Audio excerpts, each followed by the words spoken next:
Hello there, how are you? Welcome back to How I Did It, Day 2 or Part 2 of the car canopy assembly and install that I purchased from Harbor Freight. Now the beginning of this video is pretty boring, I get it. I'm just showing that you can use a Sawzall to remove an awful lot of undergrowth and brush. You don't necessarily have to get out some big fancy chainsaw or whatever. Now, a pair of loppers would have came in even more handy, only because there were so many vines and small little saplings coming up in this trunk of trees. Anyway, the Sawzall got it done. Was it the most appropriate tool? No, but you know what? MacGyver it. Figure out a way to get it to work and then just do it.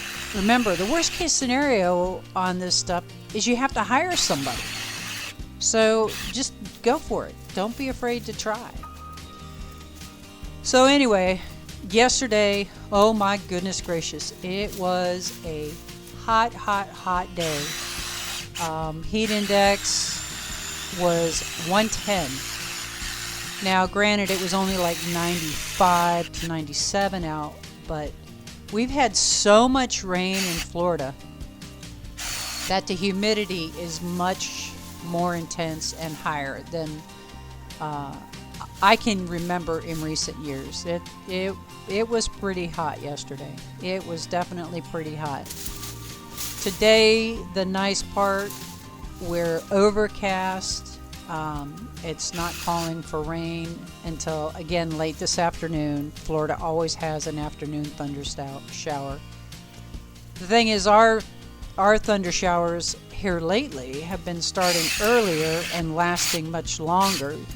You know, typically in the past, you could almost set your clock by your 3 to 4 o'clock thunder shower that would last for about an hour, and then it would go away and the sun would come back out. Not so much this year, but that's okay. This morning, it's absolutely perfect, overcast, able to get tons and tons of work done. You can see little Miss Stella hanging in the background, and in the foreground there, that is Grace, her number 9 puppy. I ended up keeping little Miss Grace, and it is only by the grace of God that that little girl's alive. Little fun fact story for you here if you're new to the channel. I had Stella bred one time. She's a Shepsky, and I had her bred with a white German Shepherd. And when I took her in for her x-rays, she only showed 4 puppies on the x-rays. The vet showed me the x-rays and pointed out, and I could clearly see 4 little skulls in there. I'm like, okay, 4 is manageable. Grace was puppy number 9. Yeah, right? How's that for craziness? Well, anyway, Stella had puppy number 8. Thought she was finished having her babies. I took her out back to go potty. I was making her a meal. As quick as she went out back to go potty, she came right back in. A little bit of blood on the floor, but I just assumed, I know, don't assume. I just assumed that was normal bleeding for her. So she goes in, she lays down. I take her in her special ground beef with cottage cheese. She's eating it up. Life is wonderful. The next thing you know, I go out back and I see a puppy on the back patio. I'm like, oh my gosh. I'm bringing the puppy in. I'm yelling for my son to come help me. He's screaming, is she alive? Or is it alive? Is it alive? I was like, I don't know, you know. And the next thing you know, Grace was breathing. A little yelp came out of her. We got her dried off, pulled the amniotic sac and everything off of her, and then kind of like out of order. But yeah, so we anticipated she had probably been lying out there in her sac, placenta still attached, for at least an hour before we found her. She was very cold to the touch when we picked her up. I should say I picked her up and brought her in. So yeah, she's a pretty special little girl. Now let me tell you what, she's stubborn.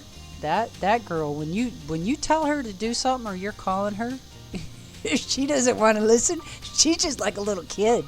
She'll leave her back turned to you and just ignore you. Oh my goodness.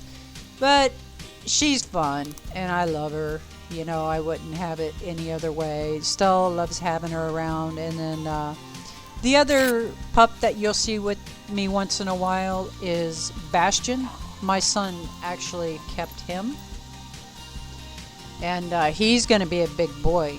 His paw is the size of the palm of my hand. Yeah, he's going to be just a big boy like his dad. Anyway, back to the task at hand. I'm putting these self-tapping screws in all of the connections. Some of them actually have dimples, and it shows to go ahead and do this. Yeah, I need a new battery. And you know what's crazy? I've got a power pedestal right behind me, yet I had all the batteries on solar charge up in the barn, and I could have just brought out an extension cord with my electric drill, and I wouldn't have had this issue. Too much sun. That's all I can tell you. Too much sun. Anyway, once I finished all of these long runs and all of the joint connectors, then I could go ahead and get this thing moved into place. Here I'm just moving the canopy off, and of course the pups are like, wait a minute, that's our swimming pool. We wanted to swim some more. Oh my goodness, they do love their water. So here I'm just finishing up with a few of the screws. Now, I think I had mentioned in the part 1 video, when you do put these screws in, make sure that you put them on the underside or the actual sides. Do not put it on the top where it comes in contact with your tarp, because that will cause your tarp to rip. The other thing is, do as much of these screws on the ground as you can. Once you get them up in the air, it is just tough. It is really tough to get them to go in. So yeah, here I'm just moving it over. Now you'll notice a couple of those joints that were sitting closer to the ground. I didn't have the screws in and they came open. Now here's the MacGyvering part. This carport had 6-foot legs. Well, there's no way my RV is going to fit underneath it. And I came up with this great idea that, hey, chain link fencing top rail is about the same size, and sure enough, when I went and checked it out at the big box store, it was. So I opted to use one section for each leg, which puts this 10 foot at the sides in the air. I haven't measured how tall it is at the peak, but it's going to work. It's absolutely great. Ow. Yeah. That hurt like crazy mad. Oh my goodness gracious. Talk about needing a hard hat. Oh. Hurts just watching it.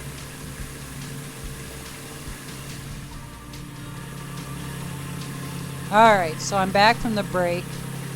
Using the tractor a little bit more.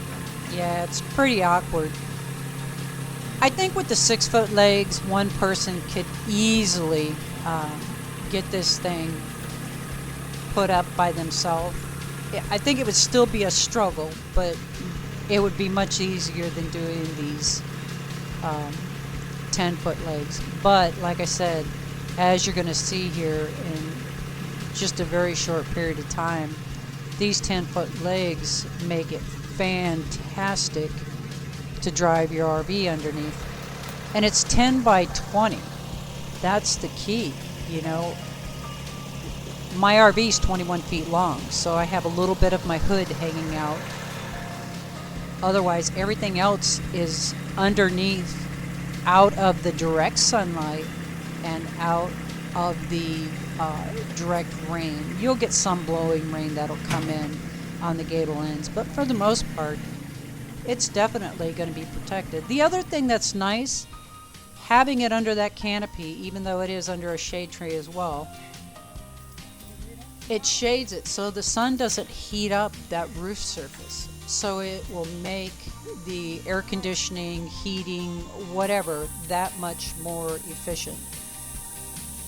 Now, prior to me getting back up here to finish putting these self-tapping screws in, I did use the tape measure and measure at a diagonal to make sure it was somewhat somewhat square. It's pretty darn close. There was palmetto roots that I had to deal with that kind of hindered it being perfect, but it's pretty darn close. Now, today's video is going to finish up with me actually moving the RV out here just to make sure it's going to sit in place the way that I want it to sit. Make sure that it's going to fit underneath this framework before I actually put the tie downs on it and the canopy on it. The tie downs and the canopy will be part 3. Yes, I did milk out this thing to 3 parts. Sorry. Anyway, a little fun fact on this RV. This is a 1989 Toyota Dolphin.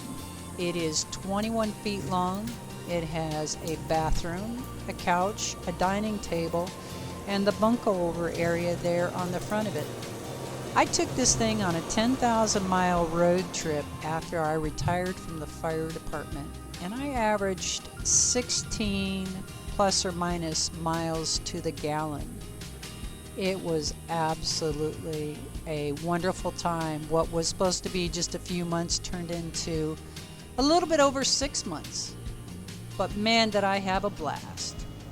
Alrighty, that's it for today. I want to thank you all for stopping by. Have a wonderful and blessed day.